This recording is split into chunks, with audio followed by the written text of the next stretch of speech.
আমাদের দেশে যে শিক্ষা প্রতিষ্ঠানগুলোতে যে চর্চাগুলো হতো সেটা মোটা দাগে খুবই অসুস্থ।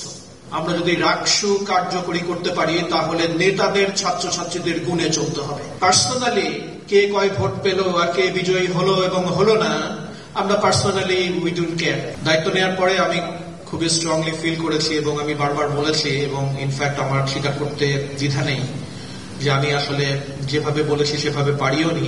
আমি বারবারই বলেছি যে 6 মাসের ভিতরে রাকসু হয়ে যাওয়া উচিত। তো সেই 6 মাস পার হয়ে এখন 1 বছর। আমাদের আন্তরিকতার কোনো অভাব ছিল না।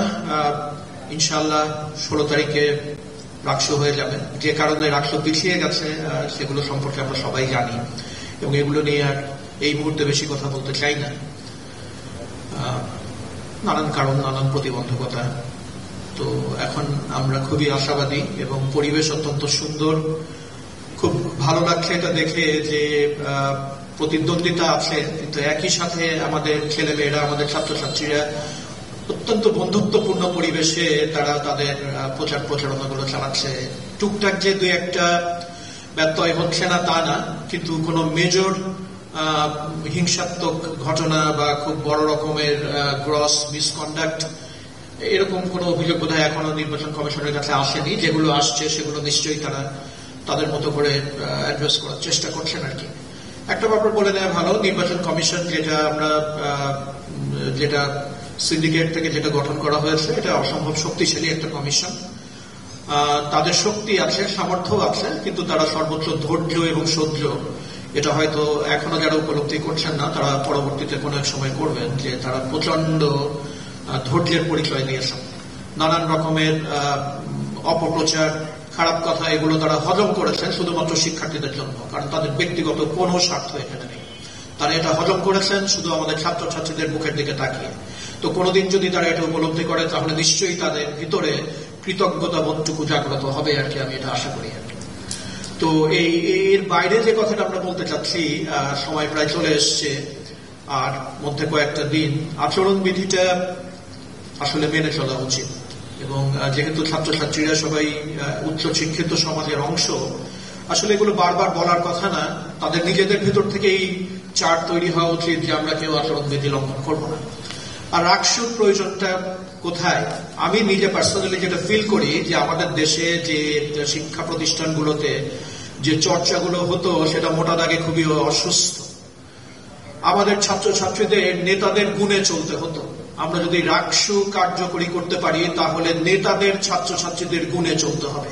এবং আমার ব্যক্তিগত আকাঙ্ক্ষা হচ্ছে এরকম একটা পরিবেশ সৃষ্টি করা যে একজন সাধারণ ছাত্র তার কথা, তার মতামত নেতারা মূল্য দেবে। নেতারা কি বলছে আর কি চাপিয়ে দিচ্ছে সেটা সাধারণ ছাত্রছাত্রীদের তো একটা করার কোনো প্রয়োজন নেই আর কি। তো আমি সেই পরিবেশটাই দেখতে চাই বিশ্ববিদ্যালয়ে এবং এটাই আমার নিজের ব্যক্তিগত আকাঙ্ক্ষার জায়গা। এবং আমরা যদি একটা সুন্দর রাকসু করতে পারি তাহলে সেই পরিবেশ ইনশাআল্লাহ সৃষ্টি হবে আর কি। তো অল্প কটা দিন যেই বন্ধুত্বপূর্ণ পরিবেশে আমাদের কার্যক্রমগুলো চলছে, আমি আশা করব যে সেটাই অব্যাহত থাকবে। এবং আরেকটা পুরাতন কথা বলে নিই যে আমরা আসলে সবাই 35 বছর পরে ইতিহাসের একটা অংশ হতে যাচ্ছে। এটার গুরুত্বটা বোঝা দরকার। যতজন প্রার্থী, প্রায় 900-র উপরে প্রার্থী আছে, আমি মনে করি যে রাকসুটা যদি সুন্দর করে হয়ে যায় তাহলে এই 900 প্রার্থী এবং তাদের সমর্থক তারা প্রত্যেকে বিজয়ী হবে। আমরা পার্সোনালি কে কয় ভোট পেল আর কে বিজয়ী হলো এবং হলো না, আমরা পার্সোনালি উই ডোন্ট কেয়ার। আমরা একদমই কেয়ার করি না। আমরা চাই সবাই মিলে এই বিশ্ববিদ্যালয়ে বিজয়ী হবে। আমরা ছাত্র শিক্ষক সবাই মিলে এই বিশ্ববিদ্যালয়ের কল্যাণের জন্য কাজ করব। কোন নেতা দল, কোন সংগঠনের চেয়ে বিশ্ববিদ্যালয়ের ইন্টারেস্ট নিচে নেই, বরং বিশ্ববিদ্যালয়ের ইন্টারেস্টের অনেক নিচে ব্যক্তি, প্রশাসন অথবা কোন ছাত্র নেতা বা নেত্রীর ইন্টারেস্ট। বিশ্ববিদ্যালয়কে আগে রাখতে হবে, দেশকে আগে রাখতে হবে, তারপরে অন্য কথা আর কি। তো রাকসু নিশ্চয়ই আমাদের সেই শিক্ষা দেবে এবং আমরা এখন অনেক আত্মবিশ্বাসী। আগের যে অপ্রীতিকর ঘটনাগুলো ঘটে গেছে সেগুলো নিয়ে কথা বলছি না, কিন্তু সেগুলো আমাদের মনে আছে, সেগুলো নিয়ে আমরা শিক্ষা নিচ্ছি এবং সেগুলো নিয়ে আমাদের যা করণীয় সেটা আমরা করব।